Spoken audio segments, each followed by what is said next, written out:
All right, what's up, guys? We're back for more working out, quarantine fitness. Echo's excited about it. Yeah, squeaky away. So for today, guys, your warm up is going to be a 4-minute. Your warm up is going to be a 4-minute clock.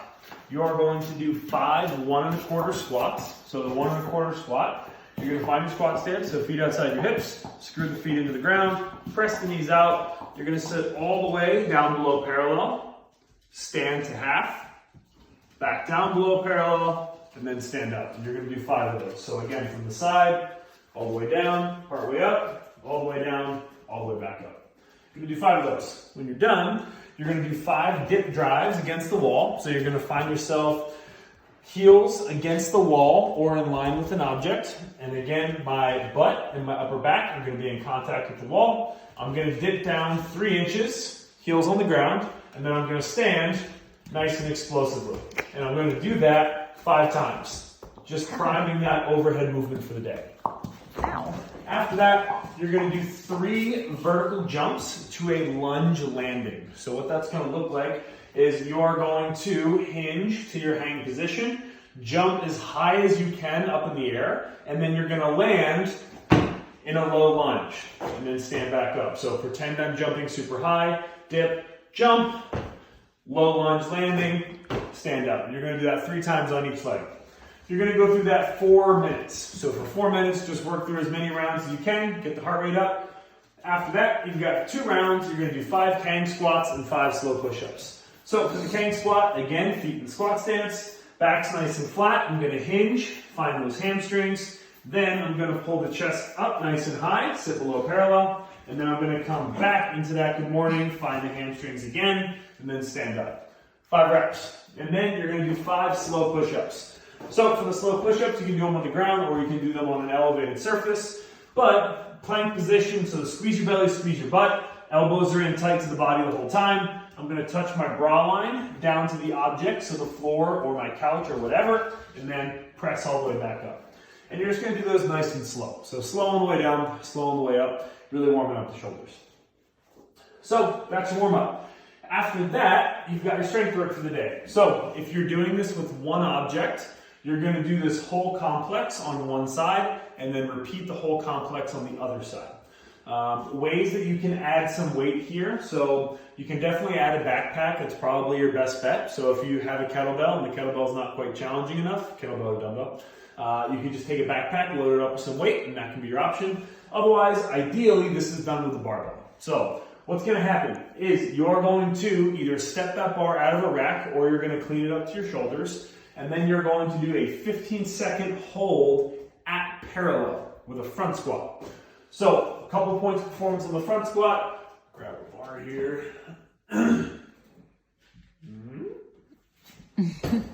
So for the front squat, again, hands can be relaxed because this bar is just going to be resting as far back on my shoulders as I can. Elbows are up as high as possible, but most importantly, my shoulders are pinned back so my chest is nice and proud. So this is going to be my front squat position. I'm going to sit down to parallel. And I'm going to hold here in an active position for 15 seconds. It is a long 15 seconds. So you're going to want to hold that brace and try and breathe. Just nice little shallow breaths the entire time. After 15 seconds, you're going to stand up and you're going to perform 5 front squats. So just good full range of motion front squats with the elbows staying in position the entire time. And again, pressing my knees out so that my chest can stay nice and tall, all the way down, all the way up. When you're done there, so after your 5 front squats, 15-second hold, 5 front squats, you're then going to do 5 push press. So for the push press, a couple things you want to keep in mind. You're probably going to readjust after your front squats because, again, I can't do a push press with just my fingers around the bar. So once I stand up that last front squat, I'm going to come from here and I'm going to want to do a little dip drive and reset my hands around that bar, just to make sure that I've got all my pinkies and around it and all my fingers around. So, all 2 of your pinkies, that is. So, after you've got that grip reset, you're going to do 5 push press. And again, reminder, push press means dip, drive. There's no redip, so we're not doing any kind of jerk today. So that's going to be the movement that we incorporated during the warm-up. So during the warm-up, we had you go 3-inch dip, chest nice and tall. So again, butt and shoulders stay nice and stacked, and I keep my heels down on the ground the whole time. And then from there, I'm going to drive hard through my legs, squeeze my butt, and finish it with a press overhead. And again, you're not allowed to drop under the bar at all. It is just dip, drive, press up overhead. After your 5 push presses, so 4, back down for 5, I'm going to hold overhead for 15 seconds. So again, it's a 15-second squat hold, followed by 5 squats, 5 push press, followed by a 15-second overhead hold. And you're going to do, if you have a barbell, you're going to do that whole complex as heavy as possible. So you're going to find a moderate to heavy weight, and you're going to perform 3 sets there. And again, if you're doing a kettlebell or if you're doing a dumbbell, you can add a backpack for a little bit of extra load for the squats, and then you'll perform that whole complex on one arm, and then that whole complex on the other arm. So that's your strength work for the day. After that, we've got our quarantine workout today. So again, find your partner, FaceTime them, get a buddy, rope a family member into it, something like that. You are going to do 6 rounds each, or 6 rounds per person. You're going to do 15 thrusters, followed by 10 overhead lunges, followed by either 5 jumps to a tall object, or 5 squat jumps as high as humanly possible. So, what all that looks like. A couple things to keep in mind. Again, first off, let's go over the format. So again, you're going to do 15 thrusters, 10 overhead lunges, 5 high box jumps or squat jumps, and then you're going to rest the amount of time it took you to complete that round.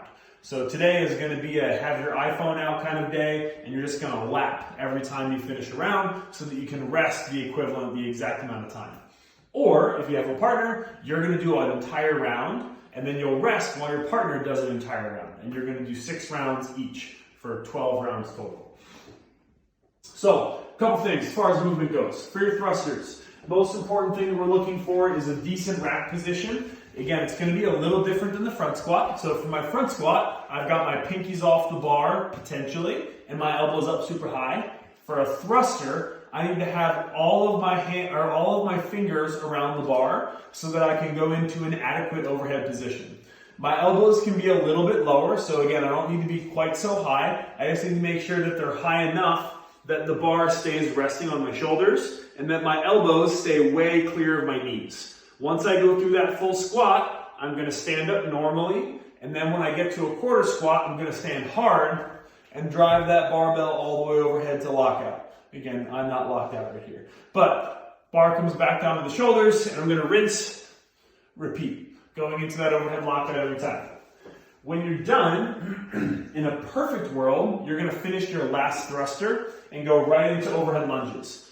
For some of you, that might be difficult if you're not quite mobile enough to do an overhead lunge with your hands narrow, so in a thruster grip. If that's the case, you can finish thrusters, 15, bar goes down, reset your hands out wide, and then you can snatch the bar overhead and you can go into your overhead lunges.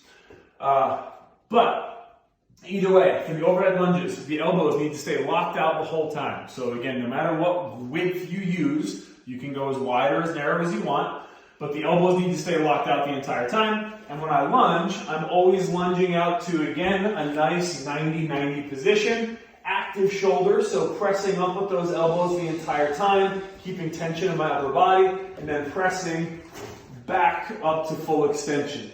Coming back to here, standing tall, before I lunge out on my next leg. After that, you've got 5 jumps to a high object or squat jumps. So for the squat jump, again, all we're looking for there is a full range of motion squat, followed by the absolute highest jump that you can muster. So that's the workout. Strategy-wise, it is probably a bad idea to try and do 15 thrusters and then do 10 overhead lunges every time. If you can do it, I mean, hey, good for you. But the weight should probably be just challenging enough that you can't do that. So for RX today, we're probably looking at, if you're feeling real beefy, 115.75 is going to make this a real kicker of a workout. Otherwise, like something like 95.65 will probably be great. Because again, I want you to go for maybe 12 to 13, 14 thrusters. Take a break real quick. hammer out those last 1 or 2 thrusters, and then go right into your overhead lunges. Because again, realistically, going 15 and 10 reps unbroken every time is probably not going to happen unless you're using a weight that's pretty light for you, which is okay. But again, just kind of keep that in mind when you're scaling, that it's not necessarily designed to be done that way. So that's your workout. After that, your accessory work, relatively straightforward today. We've got some leg extensions and we've got some tricep extensions. So, put this away real quick.